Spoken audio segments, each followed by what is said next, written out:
എയ്തവർക്ക് തന്നെ കൊള്ളുന്ന കാഫിർ സ്ക്രീൻഷോട്ട്. വടകര കാഫിർ സ്ക്രീൻഷോട്ട് കേസിൽ ആദ്യ അറസ്റ്റ് രേഖപ്പെടുത്തിയിരിക്കുകയാണ്. ഡിവൈഎഫ്ഐ വടകര ബ്ലോക്ക് കമ്മിറ്റി അംഗവും CPM തുരുത്തി ലോക്കൽ കമ്മിറ്റി അംഗവുമായ ജിതിൻ ഭാസ്കറാണ് പ്രത്യേക അന്വേഷണ സംഘത്തിന്റെ പിടിയിലായത്. 2024 ലോക്സഭാ തിരഞ്ഞെടുപ്പ് പ്രചാരണത്തിന്റെ അവസാന ഘട്ടത്തിലാണ് സംഭവം നടക്കുന്നത്. വടകര മണ്ഡലത്തിൽ LDF സ്ഥാനാർത്ഥിയായിരുന്ന KK ശൈലജയും UDF സ്ഥാനാർത്ഥിയായിരുന്ന ഷാഫി പറമ്പിലും തമ്മിലായിരുന്നു പ്രധാന മത്സരം. കാഫിറായ സ്ത്രീ സ്ഥാനാർത്ഥിക്ക് വോട്ട് ചെയ്യേണ്ട കാര്യമില്ലെന്ന രീതിയിൽ യൂത്ത് ലീഗ് പ്രവർത്തകനായ PK മുഹമ്മദ് കാസിം വാട്സാപ്പ് ഗ്രൂപ്പിൽ സന്ദേശമയച്ചു എന്ന തരത്തിലുള്ള വ്യാജ സ്ക്രീൻഷോട്ടാണ് സോഷ്യൽ മീഡിയയിൽ പ്രത്യക്ഷപ്പെട്ടത്. UDF കേന്ദ്രങ്ങൾ വടകരയിൽ വർഗീയ പ്രചാരണം നടത്തുന്നു എന്ന് കാണിച്ച് ഇടത് അനുകൂല സൈബർ പ്രൊഫൈലുകളും ഗ്രൂപ്പുകളും ഈ സ്ക്രീൻഷോട്ട് വ്യാപകമായി പ്രചരിപ്പിച്ചു.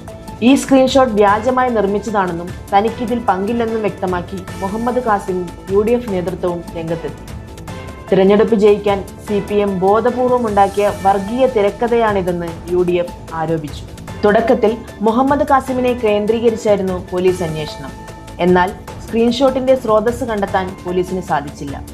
തുടർന്ന് ഈ വ്യാജ സന്ദേശം പ്രചരിപ്പിച്ചതിന് പിന്നിലെ യഥാർത്ഥ പ്രതികളെ കണ്ടെത്തണമെന്നാവശ്യപ്പെട്ട് കാസിം ഉൾപ്പെടെയുള്ളവർ ഹൈക്കോടതിയെ സമീപിക്കുകയായിരുന്നു. ഹൈക്കോടതിയുടെ കർശനമായ ഇടപെടലിനെ തുടർന്ന് ആഭ്യന്തര വകുപ്പ് കേസ് അന്വേഷിക്കാൻ പ്രത്യേക അന്വേഷണ സംഘത്തെ നിയോഗിച്ചു. SIT നടത്തിയ വിശദമായ സൈബർ പരിശോധനയിലാണ് കേസിലെ നിർണായക വഴിത്തിരിവുണ്ടാകുന്നത്.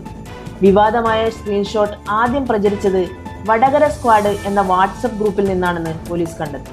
ഗ്രൂപ്പിലെ 5 അഡ്മിന്മാരെയും മുൻപ് സ്ക്രീൻഷോട്ട് ഷെയർ ചെയ്ത മറ്റ് ഇടത് സൈബർ ഭാരവാഹികളെയും പോലീസ് ചോദ്യം ചെയ്തു.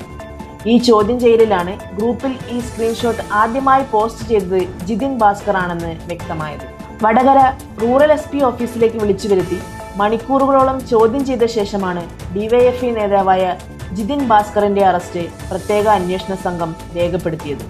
ചോദ്യം ചെയ്യലിൽ സ്ക്രീൻഷോട്ടിന്റെ യഥാർത്ഥ ഉറവിടം വ്യക്തമാക്കാൻ ജിതിന് സാധിച്ചില്ല. ഇയാൾ തന്നെയാണ് ഈ വാട്സപ്പ് സ്ക്രീൻഷോട്ട് നിർമ്മിച്ചതെന്നും ഗ്രൂപ്പുകളിൽ ആദ്യം പ്രചരിപ്പിച്ചതെന്നുമാണ് പോലീസിന്റെ പ്രാഥമിക നിഗമനം. പ്രതിപക്ഷ പ്രവർത്തകരുടെ മേൽ കെട്ടിവെക്കാൻ ശ്രമിച്ച കാഫിർ പ്രയോഗം ഒടുവിൽ ഭരണകക്ഷിയിലെ തന്നെ ഒരു യുവ നേതാവിന്റെ അറസ്റ്റിലാണ് ചെന്നെത്തി നിൽക്കുന്നത്. ഇത് വരും ദിവസങ്ങളിൽ കേരള രാഷ്ട്രീയത്തിൽ വലിയ ചർച്ചകൾക്കും ആരോപണ പ്രത്യാരോപണങ്ങൾക്കും വഴി തുറക്കുമെന്ന് ഉറപ്പാണ്. പൊതുജനം ഇതിൽ നിന്ന് മനസ്സിലാക്കേണ്ട കാര്യമാണ് പ്രസക്തം. പ്രത്യേക താല്പര്യങ്ങൾക്കായി ആരെങ്കിലും എന്തെങ്കിലും ആരോപണവുമായി വരുമ്പോൾ ചേരി തിരിഞ്ഞ് തമ്മിൽ തല്ലരുത്. ആലോചിക്കുക. വിദ്വേഷം പ്രചരിപ്പിച്ച് നിലനിൽപ്പിനായി ശ്രമിക്കുന്നവരുടെ പാവകളാകാതിരിക്കുക.